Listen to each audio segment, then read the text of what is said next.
Buenas tardes, nosotros somos del grupo 5 de microbiología y hoy presentamos el producto integrador de aprendizaje con un caso clínico de Mycobacterium tuberculosis.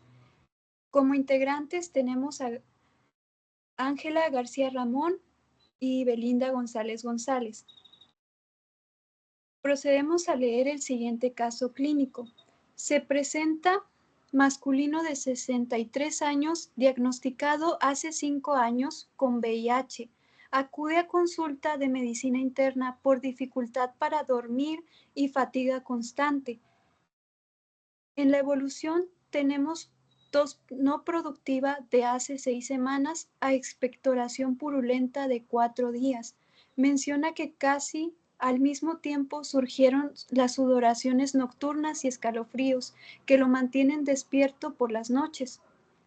En la exploración física se detecta temperatura de 38 grados y crepitaciones en ápice pulmonar izquierdo.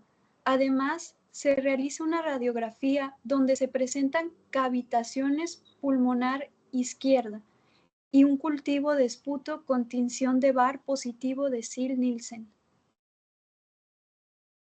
En base a lo anterior, podemos afirmar que el paciente cursa un cuadro infeccioso.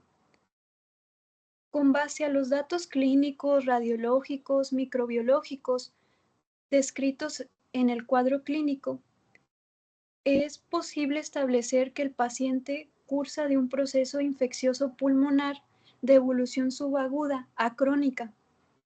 Los elementos clave para la identificación del problema son la tos de 6 días de evolución, los síntomas de fiebre, sudoración nocturna y fatiga, y hallazgos radiológicos de la cavitación en el ápice pulmonar izquierdo. Además, los bacilos ácido-alcohol resistentes positivos mediante la tinción de Ziel-Nielsen. La combinación de la tos crónica y la cavitación pulmonar orientan hacia una etiología infecciosa granulomatosa. La positividad de la tinción de Barr confirma la presencia de micobacterias en la muestra respiratoria.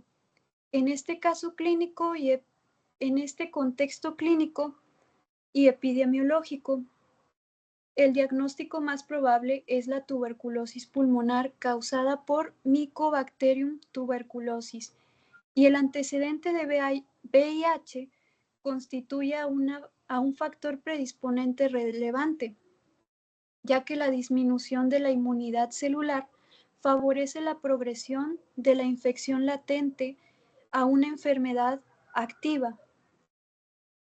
Partiendo del hallazgo microbiológico de Barr positivo en la tinción de Ziel-Nielsen, es posible detectar aquellos microorganismos que no poseen esta característica, a pesar de que puedan presentar manifestaciones clínicas similares.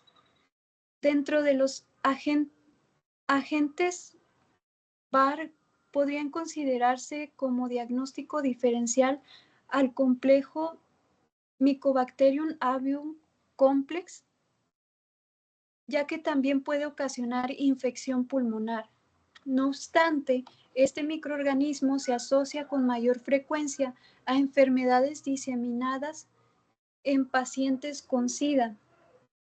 Asimismo, suele relacionarse con exposición a agua o alimentos contaminados, lo cual no se menciona en este caso. De igual manera, podrían plantearse la posibilidad de infección de nocardia, debido a que puede producir cuadros respiratorios en pacientes inmunocomprometidos y presenta tinción parcialmente ácido-alcohol resistente. Sin embargo, la nocardiosis suele acompañarse de manifestaciones extrapulmonares como lesiones cutáneas o abscesos cerebrales por diseminación hematógena, hallazgo que no se reporta en el caso clínico. El único reservorio natural de Mycobacterium tuberculosis es el ser humano, lo cual constituye un elemento fundamental en el análisis de su comportamiento epidemiológico. La transmisión ocurre por vía aérea por medio de gotitas expulsados por el enfermo. Esta partícula infecciosa, si tiene de 1 a 3 bacilos, son capaces de alcanzar los alvéolos pulmonares e iniciar el proceso infeccioso. De lo contrario, las vías aéreas superiores se encargan de su disposición. Los individuos con mayor susceptibilidad son aquellos con alteraciones en la inmunidad, como puede ser el caso del paciente o de pacientes inmunocomprometidos. Entre ellos se incluyen personas que viven con VIH, pacientes con consumo crónico de alcohol o drogas y trabajadores del sector de salud que son expuestos frecuentemente a estos pacientes. En este caso particular, tras una evaluación clínica más detallada, se identificó que el paciente había descuidado su tratamiento para su infección por VIH-Sida. Esta situación probablemente favoreció el deterioro de su inmunidad, facilitando la progresión de la infección tuberculosa. En cuanto al contexto geográfico, no se identificaron antecedentes epidemiológicos relacionados con viajes recientes o residencia en regiones de alta carga de tuberculosis, como suele ser la India, Pakistán, África, Sudáfrica, Europa o el este de China. Por lo tanto, en este caso, no se dispone de información que sugiera un riesgo adicional asociado a factores de movilidad internacional. En cuestión, la patogenia, cuando Mycobacterium tuberculosis alcanza los alvéolos pulmonares, es fagocitado por los macrófagos alveolares. Sin embargo, el bacilo posee mecanismos que le permiten inhibir la fusión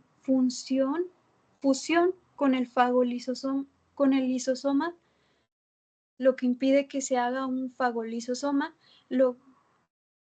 y lleva a destrucción celular, entonces no se puede destruir. Esta capacidad favorece su supervivencia y replicación dentro de macrófagos, característica que se define como patógeno intracelular. Como respuesta inicial, los macrófagos infectados secretan citocinas proinflamatorias, entre ellas interleucina 12 y el factor de necrosis tumoral alfa. Estas moléculas promueven el reclutamiento y activación de células del sistema inmunitario innato y adaptativo, incluyendo células NK y linfocitos T. La IL-12 favorece la diferenciación de linfocitos T CD4 hacia el perfil Th1, los cuales producen interferón gamma, citocina clave en la activación de macrófagos, los cuales habían sido desactivados por esta bacteria. Si la respuesta inmunitaria celular es eficaz y la carga bacteriana es baja, se forma un granuloma con un centro de necrosis. Esta estructura tiene como finalidad contener la infección y limitar su diseminación. En cambio, cuando la carga bacteriana es elevada o existe compromiso de la inmunidad, los granulomas son encapsulados en fimbrina, lo que favorece la persistencia del bacilo en estado latente. Entonces, si el equilibrio inmunológico se rompe, puede producir reactivación con progresión a enfermedad activa y diseminación. Para diagnosticar a Mycobacterium tuberculosis, se pueden emplear distintas técnicas de laboratorio. En el presente caso se utilizó el cultivo de esputo, obtenido de secreciones respiratorias, que se pueden obtener de pacientes que han cursado con secreciones por mínimo 3 días consecutivos. La muestra fue sometida a un proceso de descontaminación, con el objetivo de eliminar microorganismos de crecimiento rápido que pudieran intervenir con el aislamiento del bacilo de interés. Posteriormente se realizó examen microscópico mediante tinción con carbofluxina utilizando el método de Ziel-Nielsen, que permite identificar bacilos ácido alcohol resistentes, BAR. Esta técnica resulta particularmente útil en muestras respiratorias, especialmente cuando se existe un hallazgo radiológico sugestivo de cavitación. Las pruebas basadas en amplificación de ácidos nucleicos Constituyen métodos diagnósticos rápidos y altamente sensibles, capaces de detectar material genético del microorganismo e incluso identificar patrones de resistencia. Sin embargo, su costo elevado limita su disponibilidad en determinados contextos, por lo que no siempre son accesibles para todos los pacientes.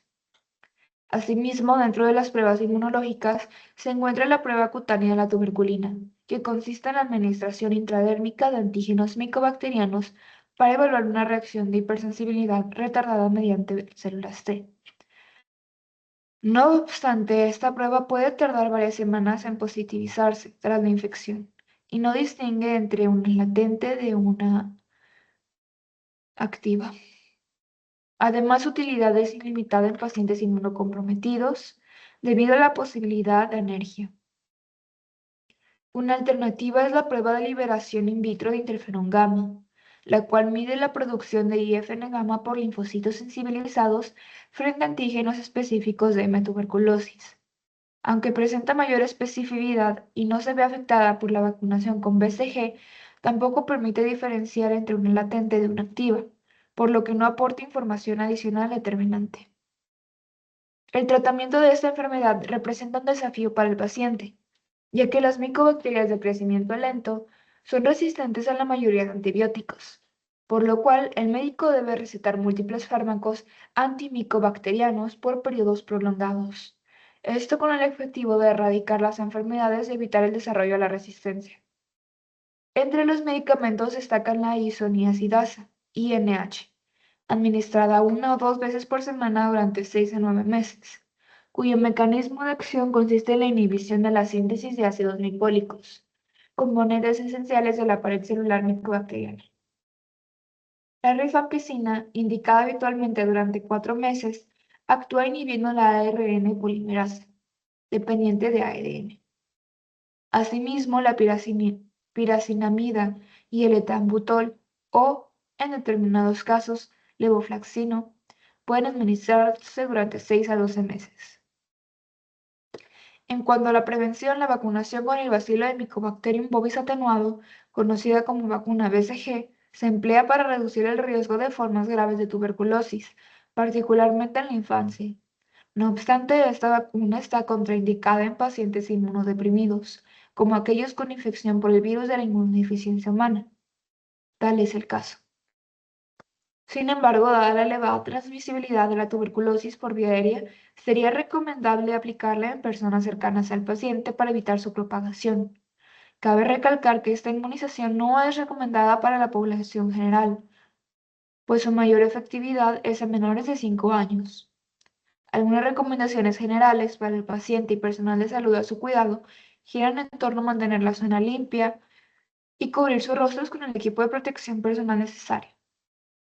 Muchas gracias.